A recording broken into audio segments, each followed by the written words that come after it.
channel, press the bell icon and watch our latest videos.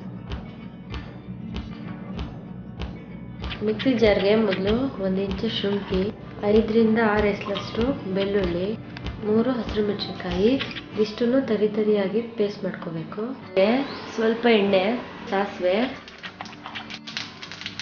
ಹಿಂಗು ಸ್ವಲ್ಪ, ಜೀರಿಗೆ 1 spoon ಅಷ್ಟು. ಶುಂಠಿ ಬೆಳ್ಳುಳ್ಳಿ ಮತ್ತೆ ಹಸಿರು ಮೆಣಸಿನಕಾಯಿ ಪೇಸ್ಟ್ ಮಾಡ್ಕೊಂಡಿದ್ವಲ್ಲ ಅದು ಹಾಕೋಬೇಕು. ಹಾಕೊಂಡು ಒಂದು 2 ನಿಮಿಷ ಫ್ರೈ ಮಾಡ್ಕೋಬೇಕು. ಇದಕ್ಕೆ ಸ್ವಲ್ಪ ಅರಿಶಿಣದ ಪುಡಿ, ಆಲೂಗಡ್ಡೆ ಬೇಯಿಸ್ಕೊಂಡು ಮತ್ತೆ ಸ್ಮ್ಯಾಶ್ ಮಾಡ್ಕೊಂಡಿರೋದು ಇಲ್ಲಿ ಹಾಕೋಬೇಕು.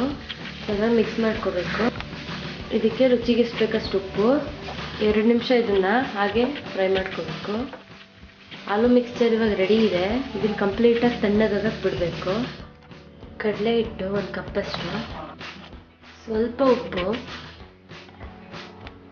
ಸ್ವಲ್ಪ ಖಾರದ ಪುಡಿ, ಸ್ವಲ್ಪ ಸೋಡಾದ ಪುಡಿ, ಸ್ವಲ್ಪ ನೀರು ಹಾಕ್ಕೊಂಡು ಮಿಕ್ಸ್ ಮಾಡ್ಕೋಬೇಕು. ಈ ಕನ್ಸಿಸ್ಟೆನ್ಸಿಗೆ ಇದನ್ನು ನೀರು ಹಾಕ್ಬಿಟ್ಟು ಕಲಿಸ್ಕೋಬೇಕು. ಇದಕ್ಕೆ ಫುಲ್ ತಣ್ಣಗಾಗಿದೆ. ಈ ಸೈಜ್ಗೆ ಉಂಡೆ ಮಾಡ್ಕೋಬೇಕು. ಈ ಥರ ಉಂಡೆಗಳು ಮಾಡಿಕೊಂಡು ರೆಡಿ ಮಾಡ್ಕೋಬೇಕು. ಈ ಥರ ಒಂದೊಂದು ಉಂಡೆನ ತಗೊಂಡು ಎಲ್ಲ ಕೋಟ್ ಮಾಡಿಕೊಂಡು ಇವಾಗ ಈ ವಡಗಳು ರೆಡಿ ಇದೆ. ಇನ್ನು 1 ಕಟ್ಟಷ್ಟು ಪುದೀನ ಸೊಪ್ಪು ತಗೋಬೇಕು, 2 ಹಸಿರು ಮೆಣಸಿನಕಾಯಿ, 4 ಇಸ್ಲು ಬೆಳ್ಳುಳ್ಳಿ, 1 ಇಂಚಷ್ಟು ಶುಂಠಿ, ಸ್ವಲ್ಪ ಹುಣಸೆ ಹಣ್ಣು, ಉಪ್ಪು ಸ್ವಲ್ಪ. ಪುದೀನ ಚಟ್ನಿ ಈಗ ರೆಡಿ ಇದೆ. ವಡಾಪಾವ್ಗೆ ಬನ್ ಸಿಗುತ್ತೆ, ಅದನ್ನ ಮಧ್ಯದಲ್ಲಿ ಕಟ್ ಮಾಡ್ಕೋಬೇಕು. ಪುದೀನ ಚಟ್ನಿ ಸ್ಪ್ರೆಡ್ ಮಾಡ್ಕೋಬೇಕು.